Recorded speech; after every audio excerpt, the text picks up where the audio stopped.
नमस्कार दोस्तों, मेरे चैनल पर आपका स्वागत है। एक बहुत गरीब किसान था। वह अपनी बेटी के साथ एक छोटी सी झोपड़ी में रहता था।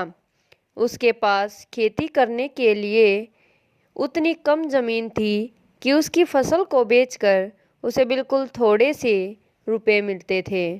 उन रुपयों से वे लोग ठीक से खाना भी नहीं खा पाते थे। वह राजा के पास अपनी समस्या लेकर आया। राजा दयालु थे। उन्होंने किसान को अपनी ज़मीन में से कुछ ज़मीन दे दी खेती करने के लिए।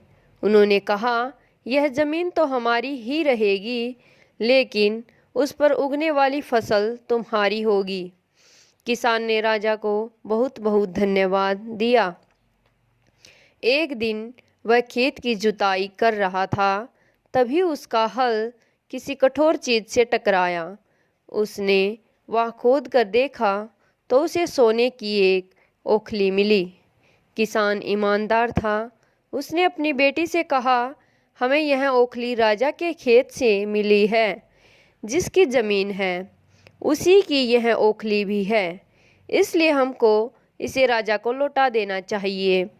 किसान की बेटी बोली, नहीं पिताजी, आप ऐसा मत कीजिए। आपको सिर्फ ओखली मिली है।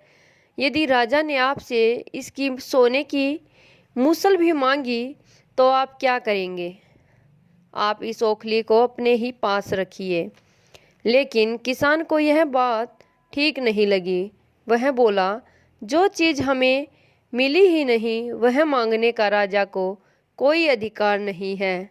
वह राजा के पास ओखली लेकर पहुंचा, लेकिन दरबार में ठीक वैसा ही हुआ जैसा कि किसान की बेटी ने सोचा था। राजा ने सोचा कि किसान ने लालचवश मूसल अपने पास रख ली है। किसान बेचारा सोने की मूसल कहाँ से ला कर देता। नतीजा यह हुआ कि किसान को जेल में डाल दिया गया। जेल में न उसे ढंग से खाना मिलता था न पानी। किसान को ऐसी गलती की सज़ा दी गई थी जो उसने की ही नहीं।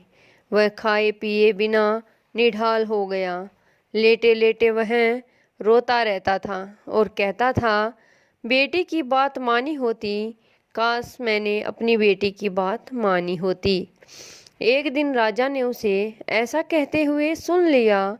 उन्होंने किसान से पूछा कि वह ऐसा क्यों कह रहा है।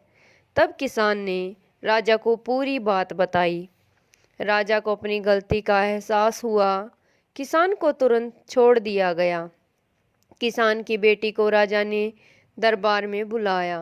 उससे बातें करने के बाद राजा को पता चल गया कि वह कितनी बुद्धिमान है।